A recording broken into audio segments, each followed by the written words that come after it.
It's June 21st here in Seoul, and I'm Kim Dami. We begin with these stories making the headlines at this hour, starting with President Yoon Suk-yeol's BIE presentation. The South Korean leader rolled up his sleeves again in Paris to tout Busan as the most appropriate host of the 2030 World Expo. He says the Busan Expo will be the best of all time. An international tribunal has ordered South Korea to pay over $53 million plus interest to American hedge fund Elliott Investment Management over a controversial merger of 2 units of Samsung Group. South Korean ballerina at Universal Ballet Kang Mi-sun wins the Best Female Dancer Award at the Benois de la Danse, one of the world's most prestigious ballet awards. She is the 5th Korean to be awarded the prize. We start in Paris. President Yoon Suk-yeol gave a presentation himself to promote Busan as the 2030 World Expo host. He says not only is the city ready, but it will also be the best World Expo of all time. Oh Soo-young reports. Technicolored and multidimensional, South Korea's pitch to host the World Expo 2030 in the southeast coast city of Busan featured President Yoon Suk-yeol and the country's most prominent figures in K-pop in a 30-minute presentation in Paris on Tuesday. Leveraging the country's digital technology and its recent history of modernization, Yoon delivered his speech in person, painting a vision of ideals with Busan as a platform of hope for progress and prosperity in a time of complex and urgent challenges. 70 years ago, once turned Korea to ruin. But thanks to the help of the international community, Korea transformed itself into an economic powerhouse full of high-tech industry and innovative technologies. Korea wishes to give back to the international community what it has received thus far. Yoon in particular drew attention to climate change and gaps in access to food, healthcare and digital infrastructure, which worsen global inequality. He pledged to provide Korea's largest ever assistance package for more than 110 member states participating in the Expo, highlighting the Busan Initiative, which is aimed at providing customized solutions for developing countries. K-pop legend Psy, who rose to global fame with Gangnam Style and famously sparked a 20,000-strong flash mob in Paris 11 years ago, was also part of a star-studded appeal. Out of the norm and entirely unconventional, both musically and physically, my debut came as a shock to many. Despite the challenges that I've been through, I never gave up, just like Korea never did 70 years ago. With that Korean spirit, I had the willpower and the unwavering drive to create without conforming. The Busan Expo's chief architect envisioned a space inspired by the Korean tradition of harmonizing nature, humanity and technology, infused with sustainable materials and 100% green energy. Additionally, we are thrilled to present the world's first UN habitat floating city. This groundbreaking edition presents yet another innovative solution. Up against Italy's Rome and Saudi Arabia's Riyadh, the fourth presentation is considered the most critical pitch for the Busan Expo team before the member states go to the ballot in November. South Korea's pulled out all the stops with the president's pitch and the power of K-pop augmented by digital tech. But will this be enough to win the World Expo bid? The leaders of Samsung, SK, Lotte and Hyundai will also join forces here in the French capital at a reception event on Wednesday. Oh Soo-young, Arirang News, Paris. Staying in Paris, President Yoon also sat down with his French counterpart, Emmanuel Macron. The two leaders agreed on closer cooperation on North Korean threats and the war in Ukraine. Our Kim Do-yeon has more. Well, President Yoon Suk-yeol may be in Paris to promote Busan's bid for the 2030 World Expo. Top of his agenda when meeting his French counterpart Emmanuel Macron was security and economic cooperation. Before his BIE presentation on Tuesday local time, Yoon and Macron kicked off the summit by addressing the media on their plans. 북한의 핵 위협은 한반도와 동북아를 넘어 전 세계의 평화에 대한 중대한 도전입니다. 안보리 결의를 위반한 북한의 불법적 도발에 대해 대한민국은 차기 안보리 비상임 이사국으로서 상임 이사국인 프랑스와 긴밀히 협력해서 대처해 나갈 것입니다. France will support South Korea in order to resolutely respond to North Korean nuclear threats based on a common commitment under international law to achieve complete, verifiable and irreversible denuclearization.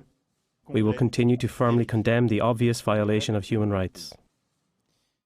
Yoon also touted France's efforts to restore peace in Ukraine and vowed to actively work with the international community to bring peace to the country and help with its restoration.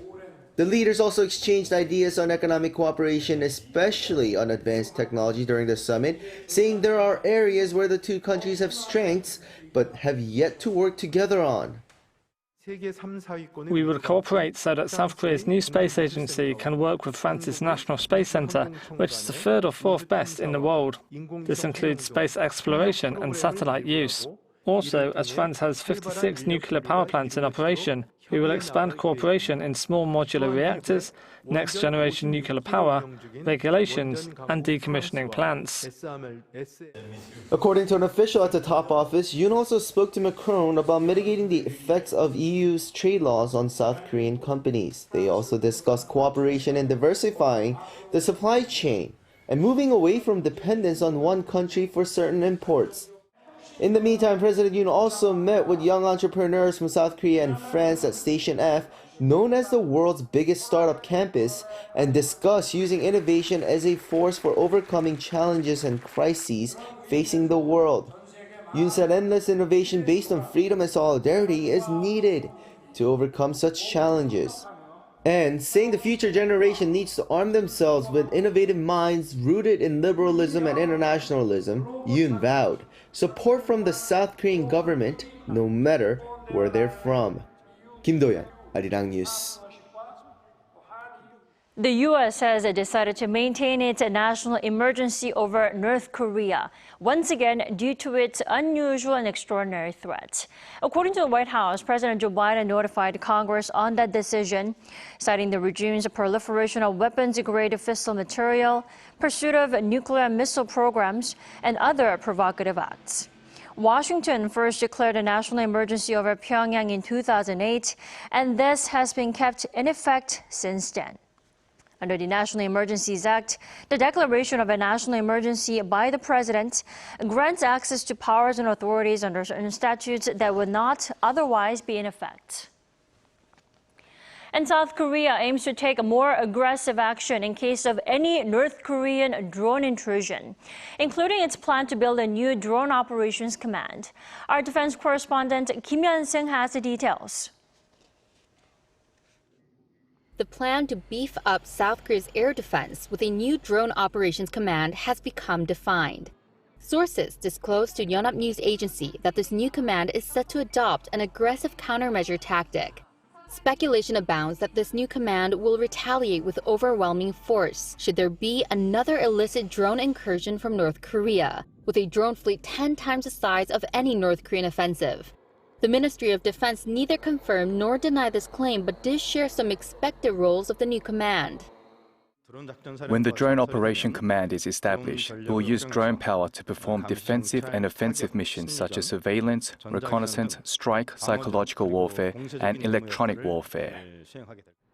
Originally expected to become operational as early as July, reports now indicate that the launch will be delayed until September. But what is certain is that things are moving along, as the Drone Operations Command regulation was finally decided at a cabinet meeting on Tuesday. Prime Minister Han Duck-soo addressed the nation, emphasizing the need for a smooth launch. The Ministry of National Defense and the Joint Chiefs of Staff should make every effort to launch the new Drone Operations Command without a hitch so that it can carry out complete operations at the earliest opportunity. The announcement of this new command was a response to North Korea's drone infiltration last year, an incident of high national concern that saw 5 North Korean drones crossing into South Korean airspace, all of which eluded South Korean military attempts to intercept them. The Agency for Defense Development is also reportedly investing heavily in the project, allocating over 7.5 billion Korean won, or roughly $6 million, for the procurement of small unmanned aerial vehicles for reconnaissance and strike missions. Kim Hyun-sung, Arirang News.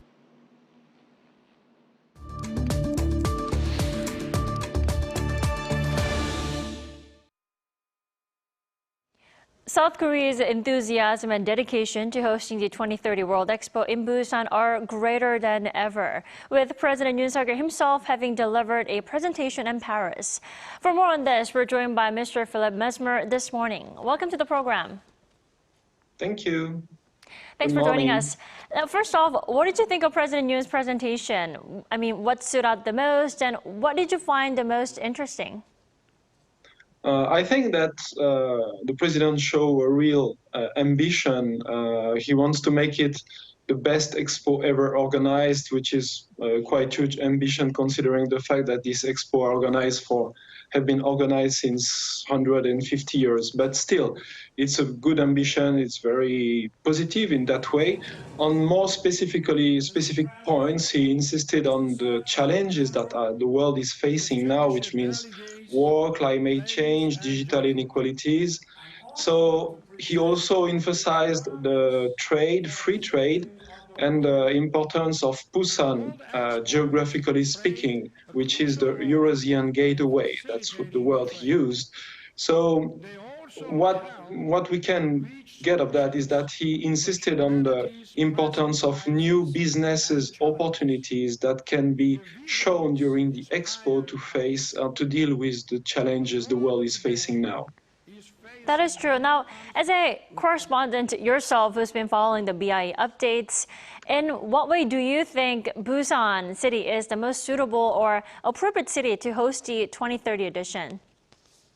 I think Busan is a big city. I mean, so there is no question that it can organize and welcome a big expo. There is no question for that. The thing is that South Korea and Busan specifically are leading in digital and electronic industries, which means they are at the core of what could be the answers to the global challenges. So in that way, I think South Korea and Busan could be suitable for welcoming this expo. Right, South Korea is indeed advantageous in terms of not only, like you mentioned, economy, but also digital sector as well. Yes. Then how significant will it be if South Korea actually does manage to host the World Expo in Busan? I mean, in terms of scale, the number of visitors and the expected economic benefits, and what more, Philip? I think the President Yoon appeared very ambitious for this expo. And when we read the expectation of the organizers, we read that they are expecting 34 million visitors, which is quite a lot considering the last expos, which are less than that. But still, why not? So it can have a very good economic impact for Busan, for South Korea, and it can help improve transportation systems, but also everything that is important to welcome big numbers of visitors. So yeah, I think an expo can have a huge impact on the area. Right, but we still have a few months until the BI announces the official host of the World Expo at the end of which is in November. Then for the next few months, what should South Korea focus on, to promote the city of Busan? I think that South Korea should be more convincing on some very important aspects, such like climate change, environment issues, sustainability, but also inclusivity. And when I think about inclusivity, I think about women's rights, LGBT rights, migrants' rights. I think the Yoon government is not that convincing on that aspect. It didn't show any leading role in that different issues.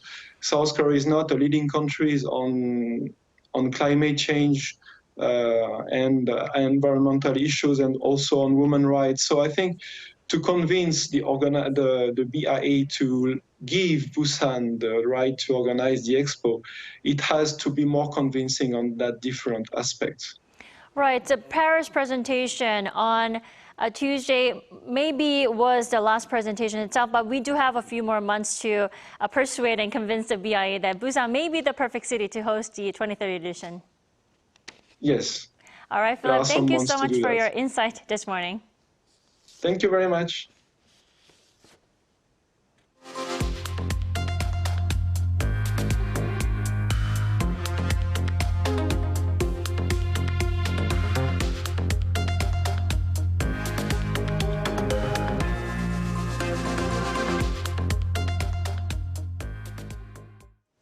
A years-long legal battle between South Korea and Elliott Investment Management over a controversial Samsung merger has come to an end, with the South Korean government being ordered to pay damages of $50 million to the fund. Choi Min-jung reports.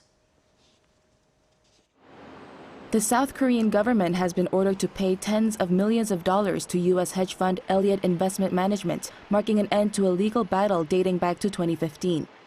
The Netherlands-based Permanent Court of Arbitration ruled Tuesday that the Seoul government must pay damages of some $53 million to Elliott. This compensation is around 7% of the $770 million the hedge fund had been seeking from the Korean government. Combined with interest and legal fees, however, the government will be ordered to pay a total of more than $100 million. The dispute began with the controversial merger of two Samsung affiliates, Samsung C&T and Jail Industries. Elliott was once a shareholder of Samsung C&T, holding a 7.12% stake. The hedge fund was against the idea of a merger of both Samsung companies, saying it undervalued Samsung C&T and was contrary to investors' interest. However, the merger went ahead, prompting Elliott to initiate legal action in 2018, demanding hundreds of millions of dollars in compensation from Seoul. It also accused the former Park Geun-hye administration of pressuring the largest Samsung C&T shareholder at the time to vote in favor of the merger. The move was also widely regarded as a scheme to strengthen then Samsung heir Lee Jae-yong's control over the group.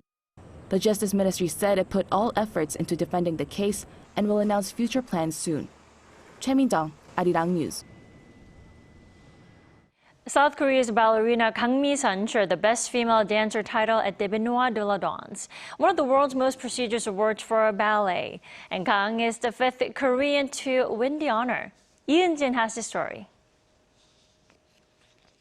On Tuesday, local time, South Korean Kang Mi-sun was awarded the Best Female Dancer award at the Benois de la Danse in Moscow.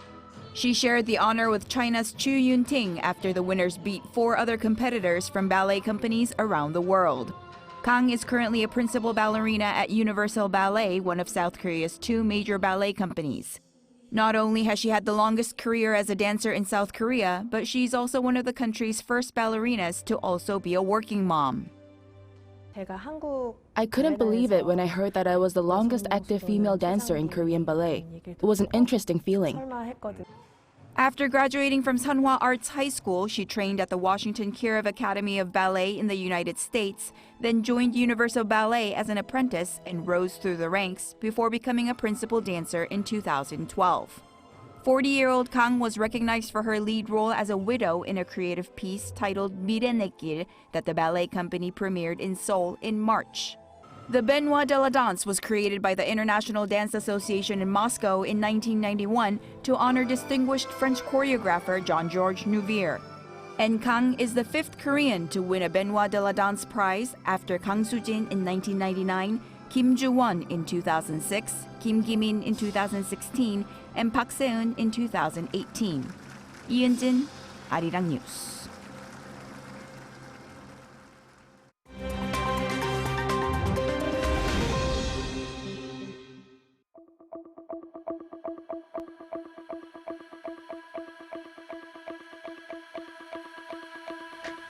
Good morning, I'm Matthew Ashley, and we now turn over to stories from around the world.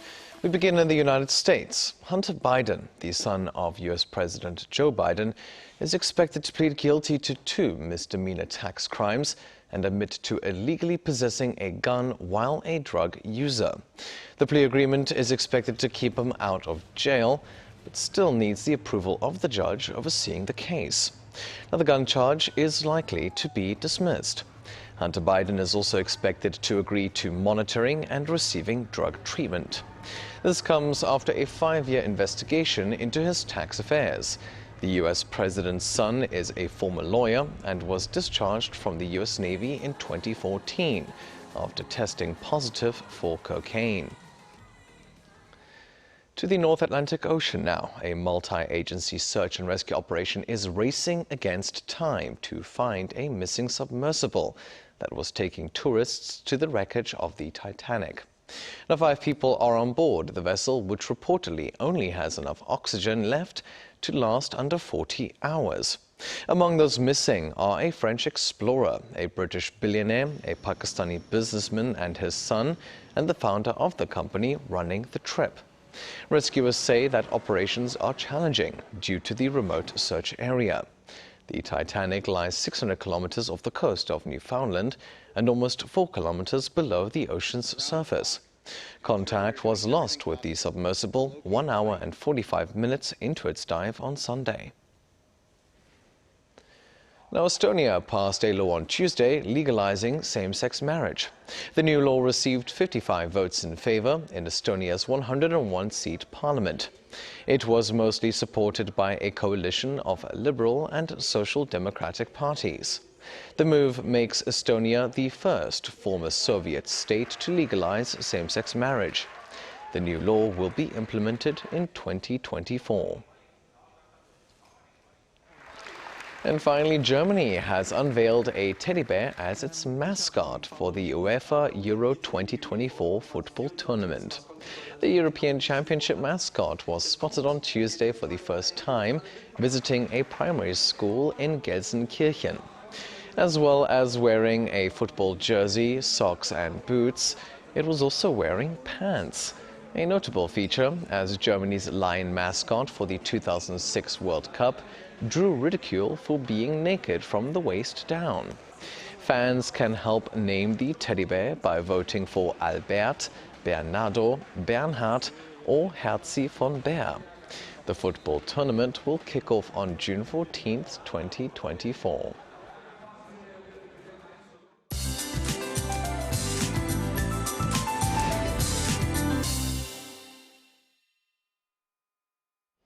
Good morning. Rain that started overnight continues into this morning. Hope your morning commute was not too bad. But rain surely is tapering off from the west, but Gangwon-do province is seeing heavy rain of 20 millimeters an hour. Northeastern regions will be seeing rain of up to 40 millimeters, possibly into late this afternoon. The rest of the west will see rain going away before lunchtime. Well, it's summer solstice today. Rain keeps the country cooler than normal in most parts with that high humidity. Highs in Seoul will be a couple of degrees lower this afternoon. Elsewhere, sees highs in the upper 20s. Now, the air quality will be decent nationwide all day today. Then passing rain is in the forecast in central regions and Gyeongsang-Gukdo province tomorrow. And on Sunday, we're looking at the start of this year's monsoon season kicking off on Jeju Island. That's Korea for you, and here's a look at the international weather conditions.